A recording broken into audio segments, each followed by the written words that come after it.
Assalamualaikum warahmatullahi wabarakatuh. Pendengar setia Radio Irsad, saya akan membacakan berita untuk hari ini, Kamis 15 Mei 2025. Sari berita penting. Ibu-ibu Kabupaten Muaro Jambi ikuti edukasi kesehatan bahaya kental manis. Berita kedua, ratusan motor dan 8 mobil dinas rusak akan dilelang Pemkab Tebu. Berita ketiga, misteri Sekda dan 2 kepala dinas Pemkab Darmasraya mundur dari jabatannya. Berita selengkapnya. Seorang ibu warga Kabupaten Muaro Jambi bernama Rondiah berumur 53 tahun terdiam mendengarkan penjelasan Majelis Kesehatan Pimpinan Pusat Aisyah atau Makes PPA tentang bahaya kental manis bila dikonsumsi sebagai minuman susu oleh anak. Pasalnya, ia secara rutin memberikan seduhan kental manis sebanyak 2 kali sehari untuk cucunya yang masih berusia 3,5 tahun. Rondiah selama ini beranggapan bahwa kental manis adalah susu yang baik untuk sang cucu. Lihatlah di TV iklannya, kan untuk susu diminum anak-anak, jelas Rondiah saat ditanya alasannya memberikan kental manis untuk cucu yang sehari-hari berada dalam pengasuhannya.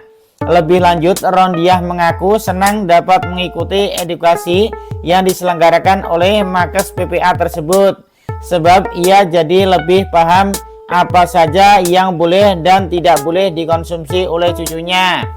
Adanya kegiatan ini sangat bagus untuk kita. Saya jelas tidak akan memberikan lagi kental manis untuk cucu-cucu saya, ujarnya tegas. Rondiah adalah salah satu dari 24 warga Kabupaten Muaro Jambi yang mengikuti program edukasi pendampingan gizi untuk ibu dan balita yang digagas oleh Makes PPA. Dalam pelaksanaannya, pendampingan yang akan berlangsung selama 8 minggu ini melibatkan pimpinan daerah Aisyah PDA Muaro Jambi sebagai pendamping dan monitoring pelaksanaan program. Ketua pimpinan daerah Aisyah Muaro Jambi, Nur Haidah, dalam kesempatan itu mengatakan hadirnya program pendampingan gizi kepada ibu serta balita salah satunya bertujuan agar konsumsi kental manis dapat dikurangi atau dihilangkan sama sekali, sebab kental manis mengandung gula yang sangat tinggi dan berbahaya bagi tubuh balita jika dikonsumsi secara rutin.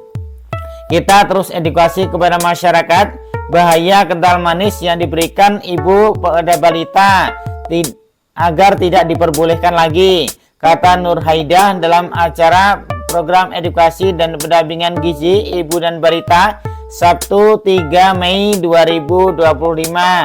Selain Jambi, program yang sama juga dilaksanakan pada Kabupaten Pamijahan, Bogor, dan Kota Kupang, NTT. Dari 24 balita yang mengkonsumsi kental manis, banyak yang mengalami permasalahan kesehatan dari yang paling ringan hingga berat. Ada yang mengalami gigi rusak, kekurangan zat besi, hingga stunting atau kurus. Selain karena ketidaktahuan dan kesalahan persepsi, ada sejumlah faktor lainnya yang turut mempengaruhi pemberian kental manis pada balita.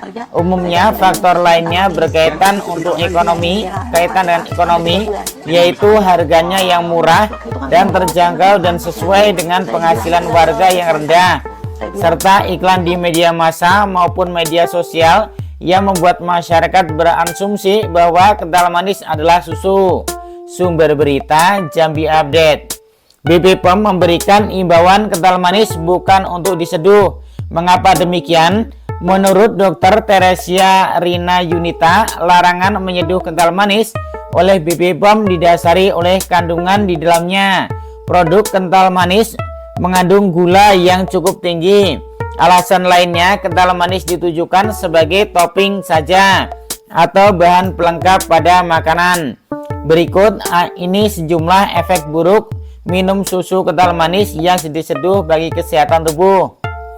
Dijelaskan oleh Dr. Teresia, mengkonsumsi minuman manis Terlalu sering dapat membuat anak mengalami penambahan berat badan alias kegemukan.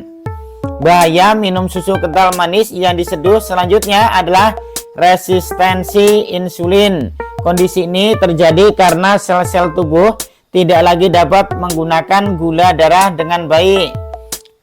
Jika sebelumnya Anda mengalami resistensi insulin, anak bisa berisiko lebih tinggi karena diabetes tipe 2, kolesterol tinggi, perlemakan tinggi, arteriosklerosis, kemudian penyakit arteri koroner, dan gangguan siklus menstruasi pada wanita. Organ tubuh anak-anak masih dalam tahap perkembangan, termasuk ginjal. Ketika sering mengkonsumsi kental manis yang mengandung banyak gula, kerja ginjal menjadi sulit. Kandungan lemak dan gula dalam susu kental manis meninggalkan lendir di tenggorokan, akibatnya saluran udara terganggu, jadilah batuk.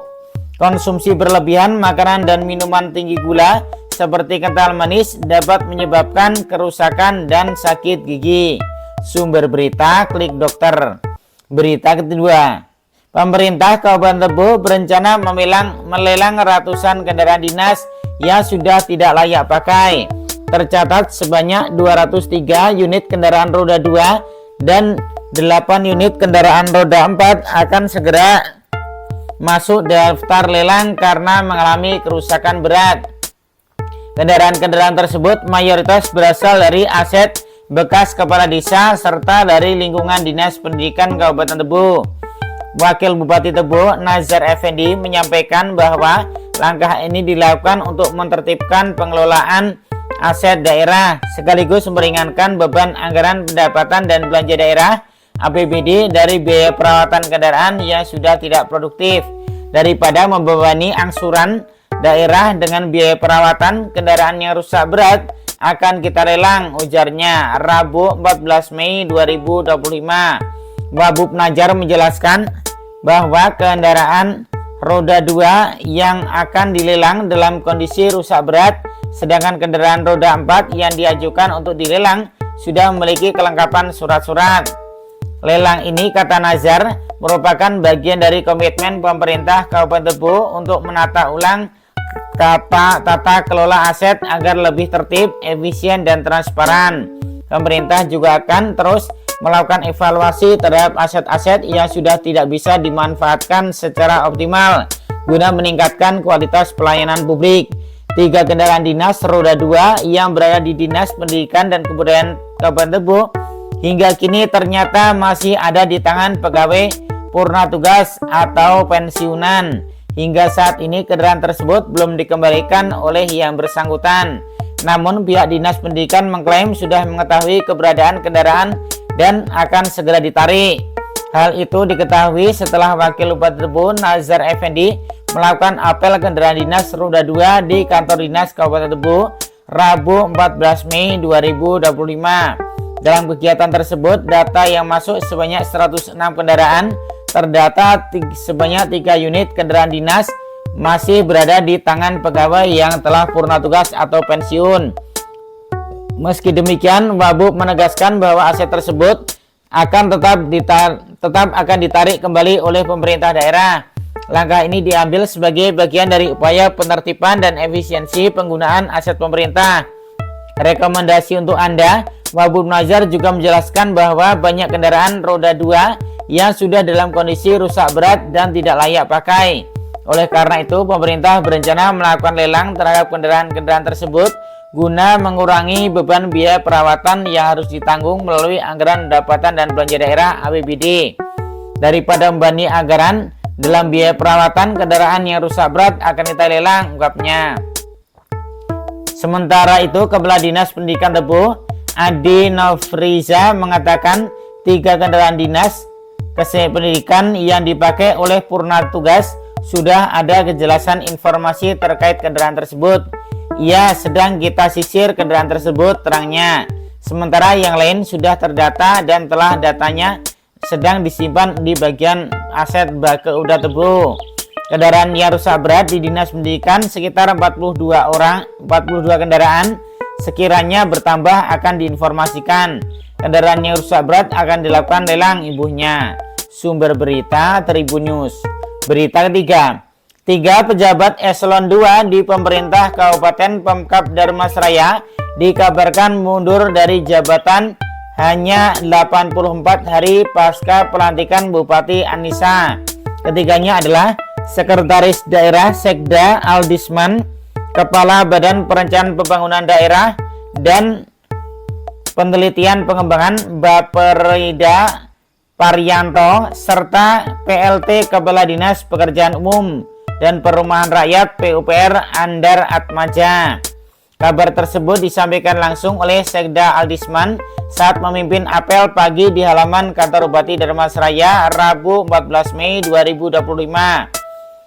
Saya mundur, semoga keputusan ini membawa kebaikan baik untuk saya pribadi, keluarga maupun untuk daerah, ujar Aldisman. Sementara itu, Kepala BKPSDM Dharmasraya Yusrizal membenarkan pengunduran diri tersebut. Ia menyebut surat resmi pengunduran diri Sekda masih berada di meja Bupati. Informasinya memang demikian, namun suratnya secara administratif belum sampai ke BKPSDM, kata Yusrizal. Selain Sekda, 2 pejabat lainnya yakni Kepala Baperida dan PLT Kepala Dinas PUPR juga sudah resmi mundur dan telah mendapatkan surat keputusan SK dari Badan Kepegawaian Negara BKN.